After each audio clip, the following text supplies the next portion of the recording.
You both have said some pretty nasty things about Bitcoin recently. Which one of you hates Bitcoin more? Well, that was, I set a high standard. I don't know whether Jamie can top me or not. I don't want to be the Bitcoin spokesman. You know, just beware. Bitcoin is dead.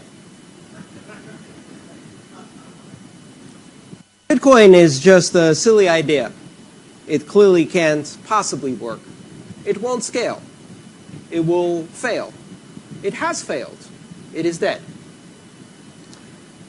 The true innovation at the heart of this technology, the blockchain, is the technology that matters. And this technology will create new opportunities in fintech for banking and financial services companies across the world, even while Bitcoin won't be able to succeed further. Blockchain is a joke.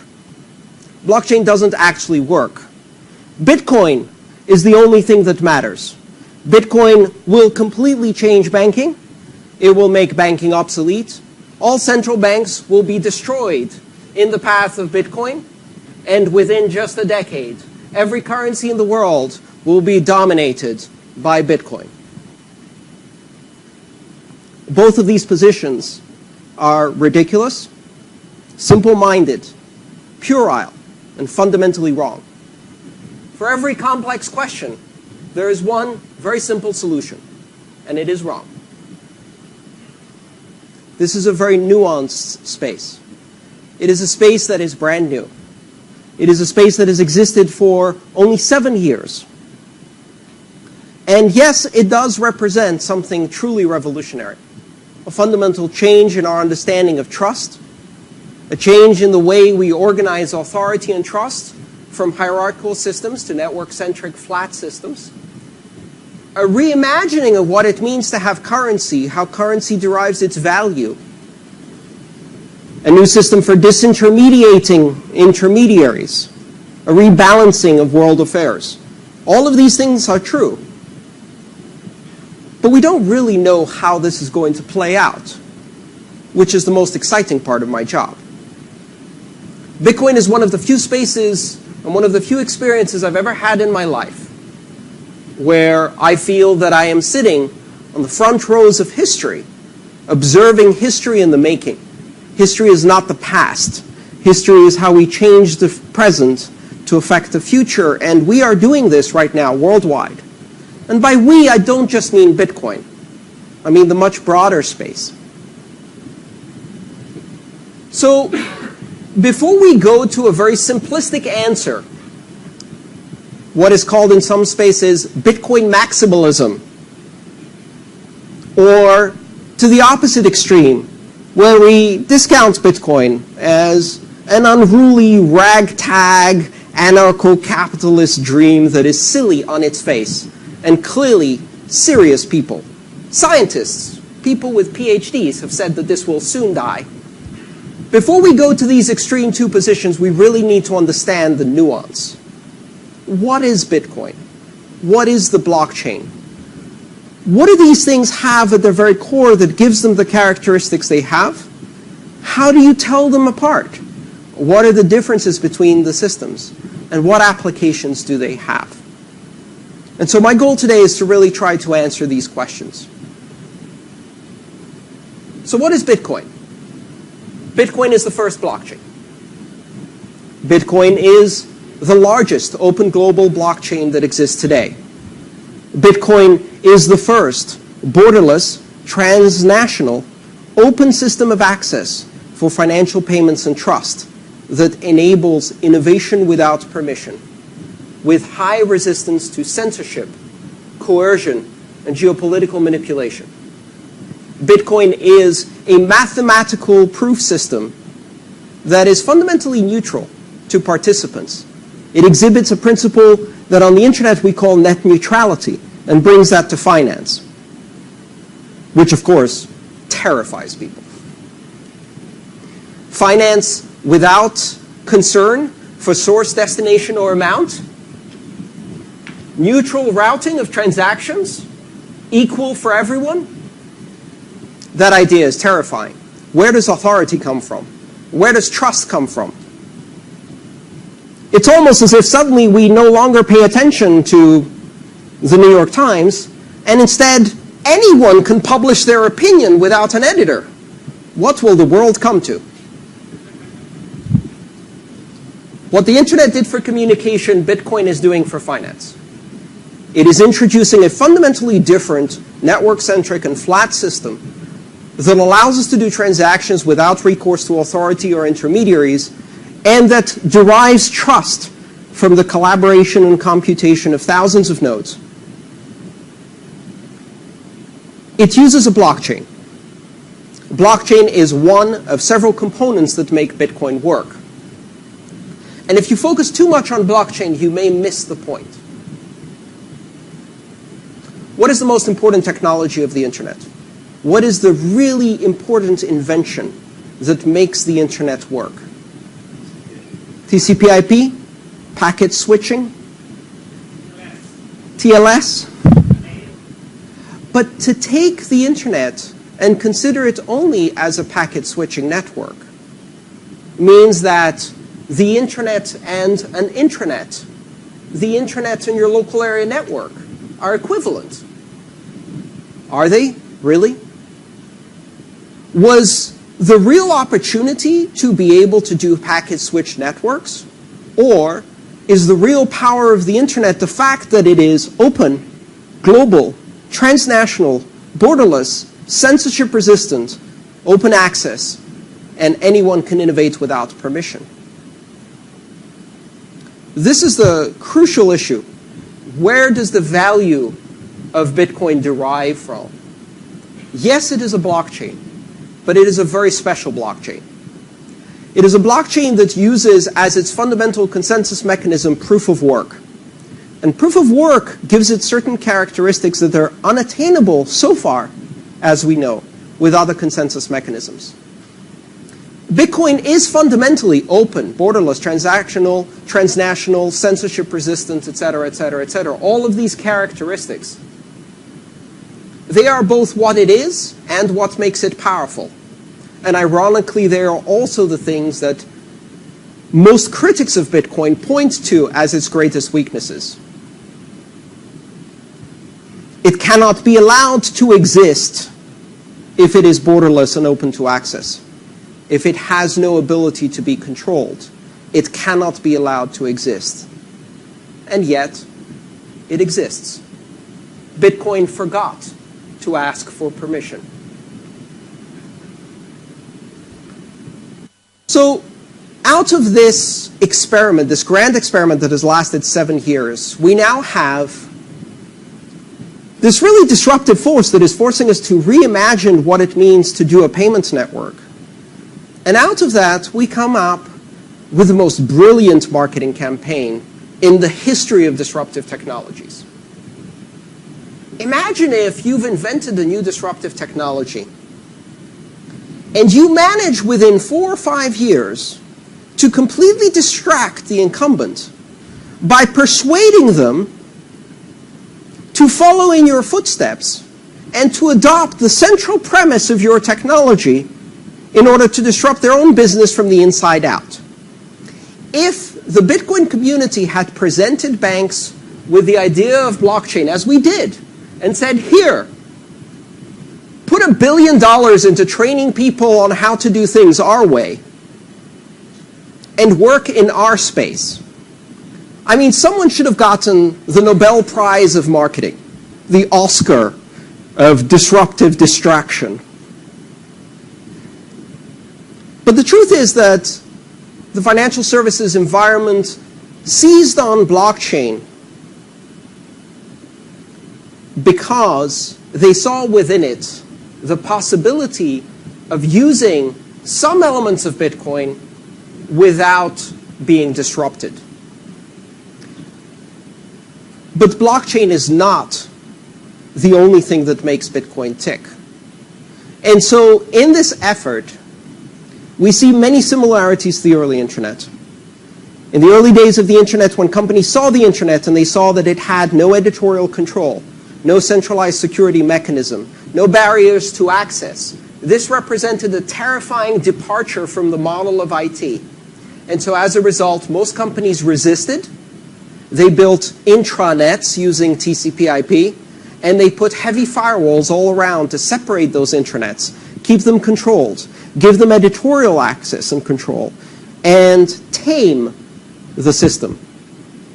They ended up with these islands of stagnant innovation that gradually became less and less secure. And then we had the second wave of the internet, where many of the most effective disruptive companies in the space took their internal IT infrastructure, turned it inside out, faced the world, put everything on the internet, and fully harnessed the collaborative potential of keeping an open, accessible system. We no longer live in a world of Oracle and IBM. We no longer live in a world of dominance through enterprise computing and enterprise software. Apple is driving your IT faster than Oracle. Your systems are inside out or they are stagnant. Collaboration is the name of the game. The most robust and secure systems are the ones that are on the internet, subject to attack every single day, subject to competitive disruption every single day, and through that process they become robust. Ironic that 15, 20 years later, we're repeating this conversation with a blockchain. So the question is, if TCP/IP isn't the magic sauce, but the really interesting thing is the open access collaborative global network, does that mean that intranets are useless? Does that mean that TCP/IP on your LAN or your data center has no value? Of course not. These are still very powerful technologies. These are still very useful models of adopting. However, the best thing you can do with an intranet is interconnect it to other intranets. And for that you need the internet. Bitcoin is the internet of money. Bitcoin is the de facto money of the internet. Does that mean that Bitcoin will always be the internet of money? No. Does that mean that Bitcoin will always be the de facto money of the internet? No. What is special about Bitcoin is that it represents the open blockchain. The blockchain that offers anonymity, censorship resistance, open access, and innovation without permission. That engine creates an explosion of innovative potential.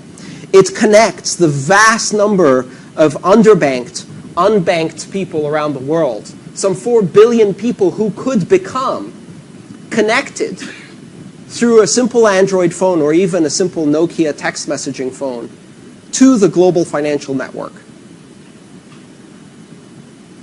The open blockchain will change this world. And today, there is one open blockchain that matters, and that is Bitcoin. I can't predict that it will always be the only open blockchain that matters, or the dominant one. Why? Because it's not the best. But in technology, very often, best is not what wins. TCP/IP wasn't the best. In fact, we now realize it had fundamental problems in scaling, in addressing, in routing technology, and many other things. And yet, TCP/IP was good enough at scale with network effect so fast that it became irreplaceable. In fact, it has now become unupgradable. TCP/IP is so embedded into global networking that it resists its upgrades to IPv6 and has resisted its own upgrade for almost 20 years. IPv6 is coming. IPv6 has been coming since 1995. Any day now. But clearly, IPv4 is dead. And the internet can't possibly scale beyond Usenet, can't possibly scale beyond email, can't possibly scale beyond attachments, can't possibly scale to voice, can't possibly scale to video, can't possibly scale to HD video, can't possibly scale to Oculus VR 3D 4K capabilities. Of course it can't. It doesn't for a while. until it does, and then we shift the goal of what scaling means. And Bitcoin can't scale to Visa until it does. Bitcoin can't scale to a global transactional network until it does. But I can tell you what Bitcoin can scale to. Bitcoin can scale to a $7 to $10 billion secure transnational network that remains up and running 24 hours a day, 365 days, for 7 years running without a single successful attack against the core protocol. Not because there have been no attempts, but because Bitcoin has been under attack from day one, 24 hours a day, by some of the most sophisticated adversaries the world has seen. Why? Because Bitcoin has a $7 billion security bounty for breaking it. It is a system that is on the internet and lives right there in the dirt, in the war zone of internet security. And it survives. And as it survives, it gets stronger every day. So now, if that's what Bitcoin is, maybe this will be the one that becomes the internet of money. I can't predict that. What I can tell you without any uncertainty is that the world of finance will forever be dominated within less than 2 decades by open, global, transnational, censorship-resistant, largely anonymous, fully encrypted and privacy-protected payments networks based on the exact model of Bitcoin with optimizations. And maybe that thing will be Bitcoin with optimizations. Maybe it will be something unrecognizable that we still call Bitcoin because, hey, the brand works. Or maybe we'll call it something else. I remember how, when I was in IT, people kept telling me that Ethernet would not scale beyond 1 megabit, 10 megabits, 100 megabits, 1 gigabit. It could never scale. And so today we're running 10 gig Ethernet over fiber. But think about it for a second. What part of that is still Ethernet? The brand, the frame size, the switching algorithm? Nope. The physical address, maybe. Distribution mechanism? No. The network topology? No. None of that is the same. None of that is the same. What survived is the brand. We still call Ethernet what we have today. And so therefore the question is, did Ethernet scale? Sure did. As long as you keep changing what you call Ethernet. Can Bitcoin scale? Well, it depends. What are the characteristics that are Bitcoin unalterably? 21 million coin, limited issuance with predictable issuance rate. That is Bitcoin. You cannot change that. Proof of work algorithm that is decentralized with anonymous participants. That is Bitcoin. You cannot change that. Everything else is up for negotiation.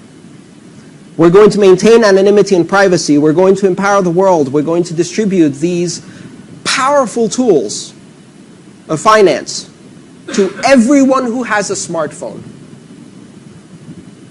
And when you think about this, we're not talking about everyone who has a smartphone having a bank account on their phone.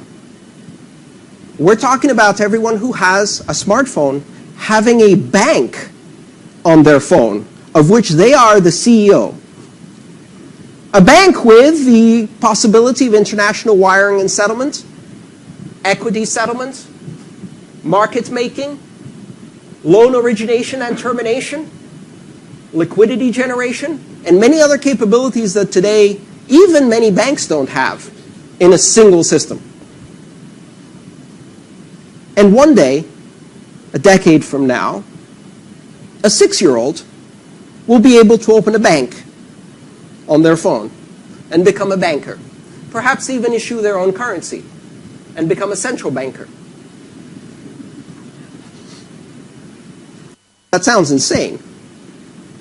But that is absolutely the world in which we now live. The possibility of any individual on this planet issuing an unforgeable, global, secure, instantaneous currency is now within the reach of anyone. The recipe exists. Will it be Bitcoin or will it be something else? I don't know. But it will be an open, global, private, censorship-resistant, transactional, and transnational network. And so then the question becomes, what are we going to do with blockchain? And what's going to happen to the banks?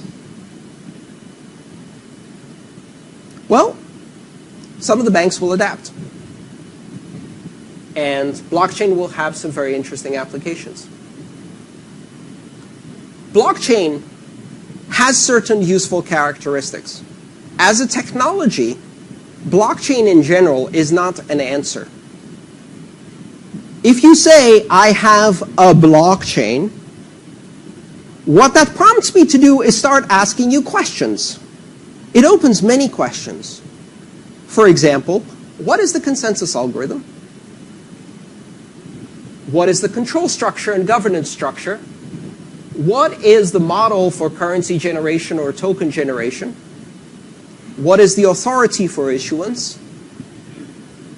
And what are the characteristics for security?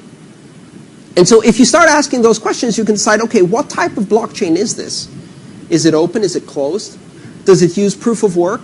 Or does it use a different consensus algorithm? Are we talking about a proof of authority, signing instead of mining, centralized network that is a consensus consortium between 5 or 6 banks, for example, with a closed permission-based access for specific participants? Maybe that's what we're talking about. But when you're talking about that, you need to understand what are the limitations of that technology.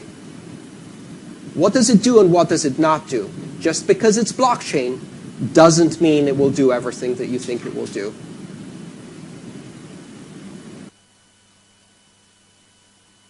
If I take a Formula One car that is beautifully designed for running on a circuit, I could say, this car can go 250 miles an hour. Fantastic. On what road? Because if I take it into downtown Milan, my average speed will be 15 miles an hour because of traffic. And if for what miraculous reason the road ahead of me opened up and I tried to hit 250, the car would disintegrate because of the road surface condition. And so just because it's a powerful vehicle doesn't mean that if you put it in a different context, it can operate. It has to be suited for the purpose. So let's examine some of the nuances. First of all, immutability. One of the things that people suggest that blockchains have as an inherent characteristic is immutability. The fact that you can record something on that ledger, and once you record it on the ledger, it cannot be changed. Immutability is not a characteristic of blockchains. Immutability is an artifact of a proof-of-work consensus system. The blockchain, the open blockchain, Bitcoin, has immutability because even if you control 100% of the mining power, you cannot recreate an alternative version of history by rewriting the blockchain without presenting valid proof of work that needs to be computed. You can effect, with the most immense amount of computation, hundreds of hexahashes per second, computation that doesn't currently exist on the planet. Let's say you did have that. You could now affect hundreds of blocks. You could rewrite the history of this afternoon, but not yesterday, and certainly not last week, and most certainly not last year. Even if you controlled all the hashing in the world, it is impossible to recreate the proof of work on the Bitcoin blockchain, even 2 days in the past. The amount of computation is unfathomable. Also, you've got to wait for everybody else to stop doing what they're doing while you recalculate the past, because they continue moving into the future, creating a longer blockchain while you're wasting your resources rewriting history. Immutability is a characteristic of proof of work, not blockchains. That has some very serious implications. Censorship resistance and coercion resistance are a representative fact of the anonymity of mining, the decentralized nature of mining. If you combine those two facts, you come up with some weird characteristics. Let's say you have a consortium consensus mechanism that controls banking.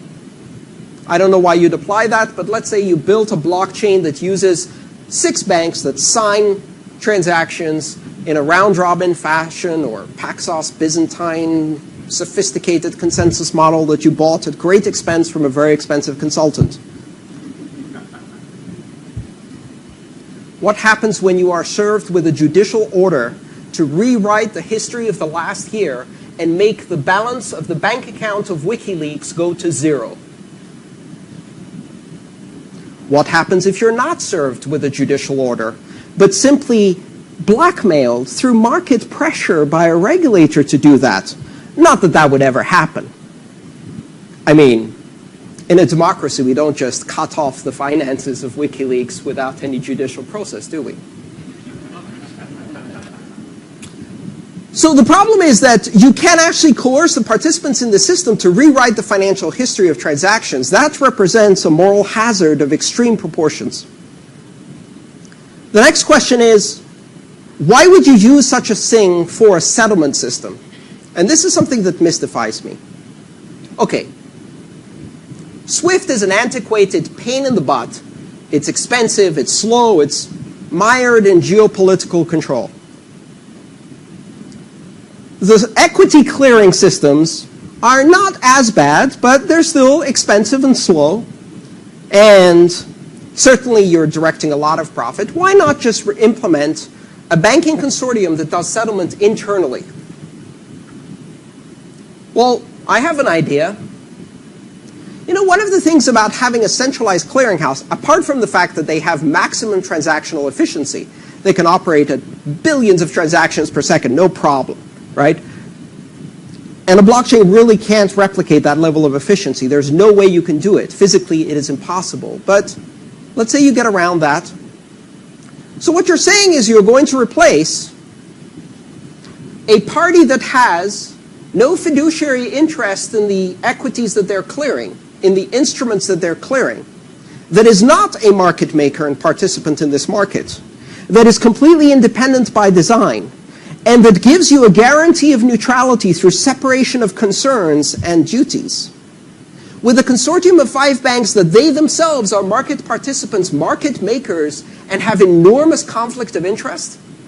So, until now, at least, the brokerage game is gamed. Front running, algorithmic trading, dark pools. The futures game is rigged. The foreign exchange game is rigged. But at least the settlement game isn't. So you're going to give that to a consortium of banks to do without any oversight? And you're going to do this with a blockchain that has what? Full encryption? Complete anonymity?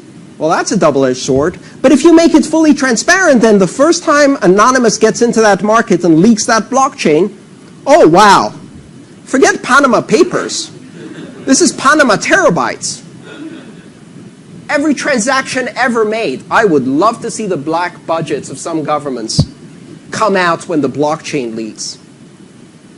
And how do you protect the keys? How do you protect the keys that are used to sign this consensus algorithm? You're creating an enormous concentration of risk there from a security perspective, because if those keys are stolen, even just as a denial of service attack, they will lead to disastrous consequences. But that's okay, right? Because banks know how to keep information secret. Oh wait, not even the NSA can do that. There is no system in the world that we can design that can keep secret information secret forever. Bitcoin's answer is to decentralize the power so massively, or as much as possible, that there is no place to press the button, to pull the lever, to exert control, to force the system. The whole point is decentralization. Now, blockchains can effectively decentralize big parts of the financial system. They will absolutely generate cost savings for banks. They will affect the margins. They will increase efficiency. like intranets, they will be very useful tools. In fact, I think you should implement an overlay blockchain on top of Bitcoin for settlement and replace SWIFT swiftly. But in the end, it doesn't matter. I'm not critical of blockchains because I am morally or ideologically opposed to banks continuing to do business. I think banks have bigger problems than Bitcoin. I have some questions about the practicability and applicability of blockchains without proof of work, blockchains without decentralization, blockchains that are closed and not open to access, and blockchains that don't have permissionless innovation. I don't think those things really deliver on the promise. But more importantly, in the end, I don't care. I really don't care. I'm not interested in the 1% marginal decrease in cost of a settlement platform for interbank this, that, or the other. I don't care. 4 billion people are underbanked. And with an open blockchain, we can change that. And that's the team I'm on. Thank you.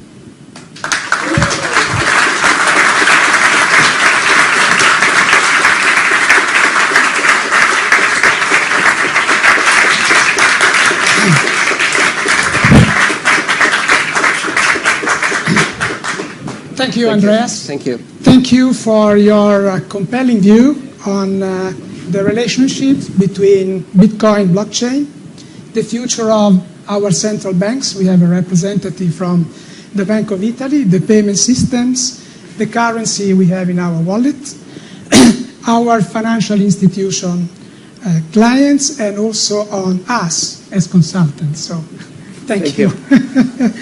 Before we go to the next speaker, as you are so knowledgeable about Bitcoin, I have a question on I would say on the compelling story of the day. Who do you think is Satoshi Nakamoto? Do you know him? I have to inform you that we have journalists in the room, so... I don't know. I don't care. It doesn't matter. Bitcoin is not a system of proof by authority or reference to authority. It is a system of independent and neutral mathematical proof. What that means is that it stands on its own without appeal to its author or creator. I have no idea who Euclid was, or even if Euclid existed. Euclidean geometry is part of my daily life. Whether Euclid existed or not, whether Euclid was a group of people or an individual, whether Euclid was a nasty, malicious pervert or a saint, it doesn't matter. Now, some people will say, yes, but Satoshi Nakamoto has 1 million Bitcoin. What happens if Satoshi Nakamoto sells all 1 million Bitcoin in one moment? I'm a bit more worried about what happens if the Chinese central bank sells all of their dollars in one moment, which percentage-wise is a bigger problem. Yes. About what happens if Saudi Arabia decides to change the fundamental supply characteristics of oil in one moment. Or even what happens if the Walmart family decides that the yuan is a better investment than the dollar and they exit. Market fundamentals mean that these things don't matter. Bitcoin survives regardless. And the identity of Satoshi Nakamoto, the only thing it is guaranteed to deliver is sensationalist articles that give us more appeal to authority. But in the end, Bitcoin is not governed by Satoshi Nakamoto. Bitcoin is governed by algorithms. Thank you. Do we have any time for questions? We have many questions coming from the audience. So as there are so many and time is passing quickly, I would like maybe you to read one of them, and maybe we answer these questions and send the mail to the audience later on, because otherwise we wouldn't have time for the next speakers. So is there any question you would like to answer? Let me see just a second. Sure.